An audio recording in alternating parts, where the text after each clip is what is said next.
martabat dolar, ya, jadi 2,9 juta US dollar.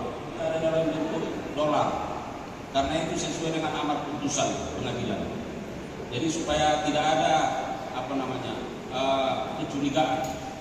Jadi itu juga supaya tidak curiga dengan kami, karena kalau ditukar dengan rupiah kita masih berdebat, ya. Nah, tetapi sebenarnya ada keuntungan negara juga di sini, karena kalau kita lihat putusan itu tahun 2008, mungkin kursnya tidak sama, ya kan? Tapi kami sebagai para penegak hukum konsisten terhadap itu, berapapun kursnya sesuai amar putusan yang harus dikembalikan adalah dalam bentuk US, ya.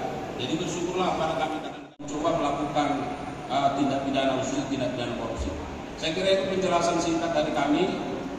Semoga ini menjadi momentum baik bagi semua usaha kami, komitmen kami bahwa bagaimana upaya-upaya pemulihan kerugian keuangan negara akan kami lakukan terus dalam konteks penegakan hukum, khususnya terkait dengan tindak pidana korupsi.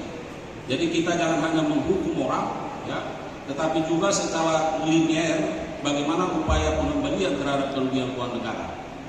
Hal yang lain yang perlu kami tegaskan juga bahwa kami melakukan press release terkait dengan uang sebanyak ini semata-mata bukan, ya, untuk pencitraan diri, itu harus kita tegaskan.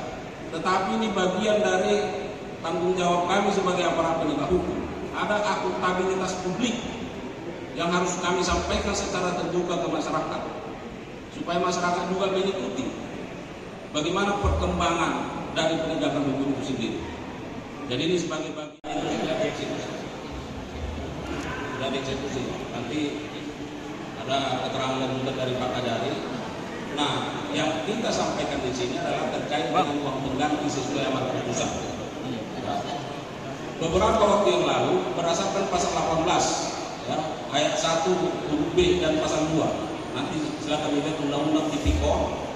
Di sana disebutkan bahwa jaksa bisa melakukan sita eksekusi terhadap aset pelaku sebanyak atau senilai dengan uang pengganti yang dibebankan manakala dalam prosesnya bahwa yang bersangkutan asetnya tidak mencukupi untuk membayar uang pengganti itu.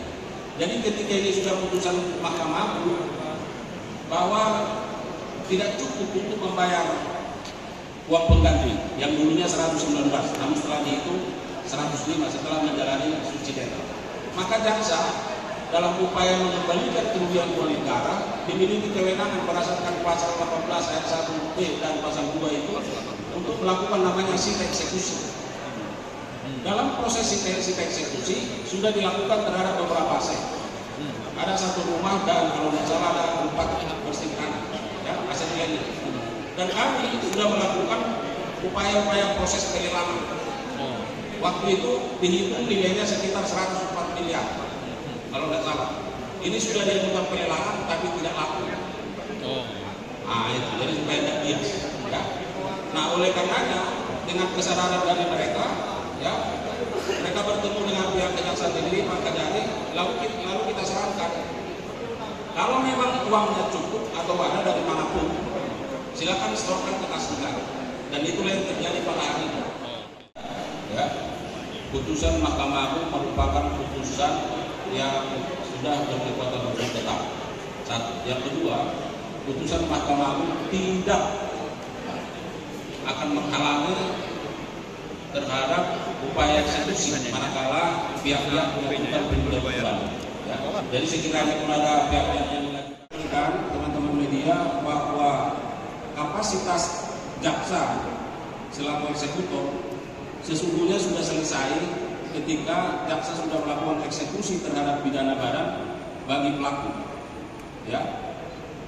Dalam konteks kerugian keuangan negara, maka dengan dikembalikannya kerugian keuangan negara sebesar yang sudah kami sebutkan tadi, maka sebenarnya tanggung jawab jaksa selaku eksekutor itu sudah juga selesai. Makanya kami katakan bahwa penegakan hukum ini kita lakukan secara tuntas. Apakah yang bersangkutan masih ada di dalam atau tidak, tentu itu menjadi kewenangan dari lembaga lain yang bisa nanti dikonfirmasi. Tetapi berdasarkan informasi yang kami terima bahwa yang bersangkutan masih di dalam, karena ini akan menjadi pertimbangan tentunya ya, upaya pengembalian kerugian uang negara ini masih pertimbangan yang akan dilakukan oleh lembaga lain dalam proses selanjutnya. Membayar kepada jaksa eksekutor melalui Bank BRI. Ini menjadi penegasan bagi rekan-rekan media supaya jelas, ya, kita tidak melakukan transaksi langsung, ya, tapi yang bersangkutan melalui keluarganya melakukan pembayaran melalui bank. Bahwa sesuai kewenangan jaksa selaku eksekutor, maka dengan disetorkannya pembayaran uang pengganti dimaksud,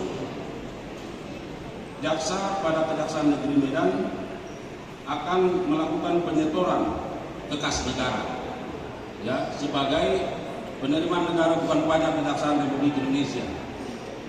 Karena sifatnya perlu kami sampaikan, uang ini bukan lagi menjadi uang titipan, karena proses hukumnya sudah inkrah, pantulisnya dan sudah dilaksanakan.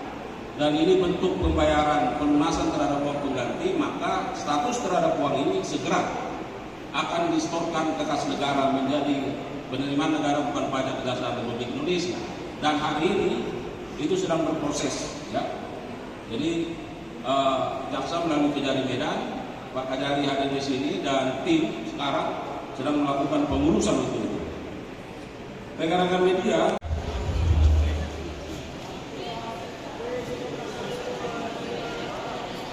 download Tribun X sekarang, menghadirkan lokal menjadi Indonesia.